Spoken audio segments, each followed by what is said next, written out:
आज के प्रसंग में त्रिवेणी जी के अनुकूल वचन सुनकर भरत जी का शरीर पुलकित हो गया। फिर भरत जी मुनि भरद्वाज जी के पास आए।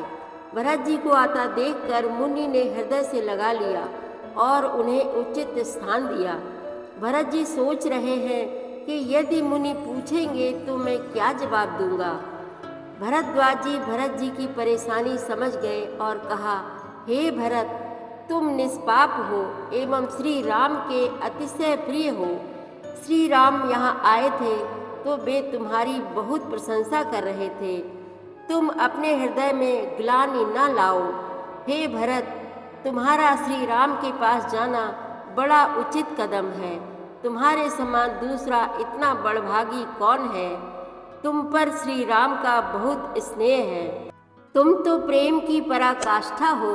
तुम्हारे समान दूसरा कोई नहीं है। बड़ा ही रोचक प्रसंग चल रहा है, आप भी धैर्यपूर्वक सुनो।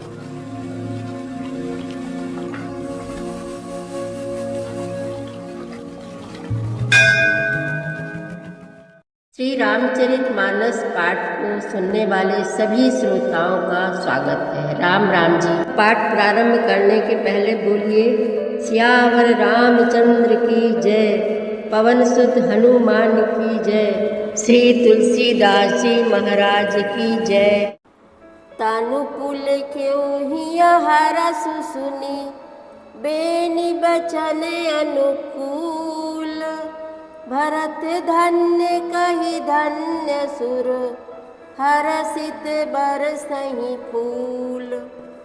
त्रिवेणी जी के अनुकूल वचन सुनकर भरत जी का शरीर पुलकित हो गया, हृदय में हर्ष छा गया। भरत जी धन्य है कहकर देवता हर्षित होकर फूल बरसाने लगे। प्रमुदित तीरथ राज निवासु, बैखानस बटु ग्रही उदासी। कहाहि परस पर मिली 10 पाँचा, भरत स्नेहु शील सुचि साँचा। तीर्थराज प्रयाग में रहने वाले वानप्रस्थ ब्रह्मचारी, गृहस्थ और उदासीन सन्यासी सब बहुत ही आनंदित हैं और 10-5 मिलकर आपस में कहते हैं कि भरत जी का प्रेम और शील पवित्र और सच्चा है। सुनत राम गुण ग्राम सुहाए, भरद्वाज मुनिवर पहि आए। दंड प्रणाम करत मुनि देखे, मूरति मंत भाग्य निज लेखे।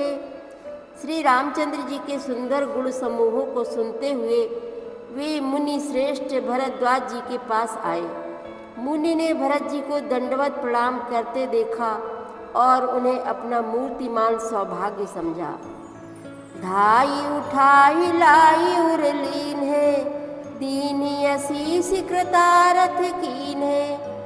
आसनु दीन नाई सिर बैठे, चाहत सकुच ग्रह जन भज बैठे। उन्होंने दौड़कर भरत जी को उठाकर हृदय से लगा लिया और आशीर्वाद देकर कृतार्थ किया। मुनि ने उन्हें आसन दिया। वे सिर नवाकर इस तरह बैठे मानो भाग कर संकोच के घर में घुस जाना चाहते हो। मुनि पूछब कछु यह बड़ सोचू, बोले ऋषि लखि सीलु सकोचू। सुनहु भरत हम सब सुधि पाई, विधि कर तब पर किछु न बसाई। उनके मन में यह बड़ा सोच है कि मुनि कुछ पूछेंगे तो मैं क्या उत्तर दूंगा। भरत जी के शील और संकोच को देखकर ऋषि बोले, भरत सुनो, हम सब खबर पा चुके हैं। विधाता के कर्तव्य पर कुछ वश नहीं चलता। तुम गलान जिय जन करहु, समुझि मातु कर तूती। तात कही दोष नहीं, गई गिरामती धूती। माता की करतूत को समझकर याद करके तुम हृदय में ग्लानि मत करो। हे तात, कैकेयी का कोई दोष नहीं है, उसकी बुद्धि तो सरस्वती बिगाड़ गई थी। यहु कहत भल कहि न को, लोक वेद बुध सम्मत दो। तात तुम्हारे विमल जसु गाई, पाई लोक वेद बढ़ाई। यह कहते भी कोई भला न कहेगा, क्योंकि लोक और वेद दोनों ही विद्वानों को मान्य है। किंतु हे तात, तुम्हारा निर्मल यश गाकर तो लोक और वेद दोनों बड़ाई पावेंगे। लोक वेद सम्मत सब कहाई, जेहि पितु दे राजु सो लहाई। राउ सत्य व्रत तुम्हि बुलाई, देते राजु सुख धर्म बढ़ाई। यह लोक और वेद दोनों को मान्य है और सब यही कहते हैं कि पिता जिसको राज दे वही पाता है। राजा सत्यव्रती थे, तुमको बुलाकर राज्य देते तो सुख मिलता, धर्म रहता और बड़ाई होती। राम गवन बन अनरथ मूला, जो सुनि सकल विश्व भय सूला। शोभाबी बस रानी अयानी, करि कुचाली अंतहु पछितानी। सारे अनर्थ की जड़ तो श्री रामचंद्र जी का वन गमन है, जिसे सुनकर समस्त संसार को पीड़ा हुई। वह श्री राम का वन गमन भी भाभी बस हुआ। बेसमझ रानी तो भाभी बस कुचाल करके अंत में पछताई। तहाऊ तुम्हारे अलप अपराधु, कहे सुअधम अयान असाधु। करते हूँ राजु तुमहि न दोषु, राम ही होत सुनत संतोषु। उसमें भी तुम्हारा कोई तनिक सा भी अपराध कहे तो वह अधम, अज्ञानी और असाधु है। यदि तुम राज्य कहते तो भी तुम्हें दोष न होता, सुनकर श्री रामचंद्र जी को भी संतोष ही होता। अब अति कीन्हे हूँ भरत भल, तुम्हि उचित मते हूँ। सकल सुमंगल मूल जग, रघुबर चरण सनेहु। हे भरत, अब तो तुमने बहुत ही अच्छा किया, यही मत तुम्हारे लिए उचित था। श्री रामचंद्र जी के चरणों में प्रेम होना ही संसार में समस्त सुंदर मंगलों का मूल है।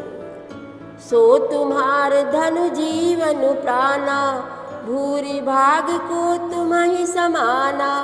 यह तुम्हारे आचरज न ताता, दशरथ सुवन राम प्रिय भ्राता। सो वह श्री रामचंद्र जी के चरणों का प्रेम तो तुम्हारा धन, जीवन और प्राण ही है। तुम्हारे समान बड़भागी कौन है? हे तात, तुम्हारे लिए यह आश्चर्य की बात नहीं है, क्योंकि तुम दशरथ जी के पुत्र और श्री रामचंद्र जी के प्यारे भाई हो। सुनहु भरत रघुबर मन माही, प्रेम पात्र तुम सम को नाही। लखन राम सीतहि अति प्रीति, निशि सब तुम्हि सराहत भीति। हे भरत सुनो, श्री रामचंद्र जी के मन में तुम्हारे समान प्रेम पात्र दूसरा कोई नहीं है। लक्ष्मण जी, श्री राम जी और सीता जी तीनों को सारी रात उस दिन अत्यंत प्रेम के साथ तुम्हारी सराहना करते ही बीती। जाना मरमु नहात प्रयागा, मगन हो ही तुम्हरे अनुरागा। तुम पर अस स्नेहु रघुवर के, सुख जीवन जग जस जड़ नर के। प्रयागराज में जब वे स्नान कर रहे थे, उस समय मैंने उनका यह मर्म जाना। वे तुम्हारे प्रेम में मग्न हो रहे थे। तुम पर श्री रामचंद्र जी का ऐसा ही अगाध स्नेह है, जैसा मूर्ख विषयासक्त मनुष्य का संसार में सुखमय जीवन पर होता है। यह न अधिक रघुबीर बड़ाई, प्रणत कुटुंब पाल रघुराई। तुम तो भरत मोर मत एहू, धरे देह जनु राम सनेहू। यह श्री रघुनाथ जी की बहुत बड़ाई नहीं है, क्योंकि श्री रघुनाथ जी तो शरणागत के कुटुंब भर को पालने वाले हैं। हे भरत, मेरा यह मत है कि तुम तो मानो शरीरधारी श्री राम जी के प्रेम ही हो। तुम कहाँ भरत कलंक यह, हम सब कहाँ उपदेशु।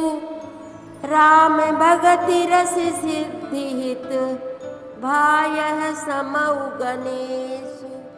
सियावर रामचंद्र की जय। पवन सुत हनुमान की जय। श्री तुलसीदास जी महाराज की जय। प्रतिदिन श्री रामचरितमानस पाठ में शामिल होने के लिए हमारे चैनल अपनी विरासत को सब्सक्राइब कर लीजिए और घंटी का बटन भी दबा दीजिए, जिससे रोज़ सुबह 7 बजे आपके मोबाइल में 3 दोहे रामायण पाठ के आ जाएंगे। वीडियो को ज़्यादा से ज़्यादा शेयर करके इस नए काम में भागीदार बनिए। धन्यवाद।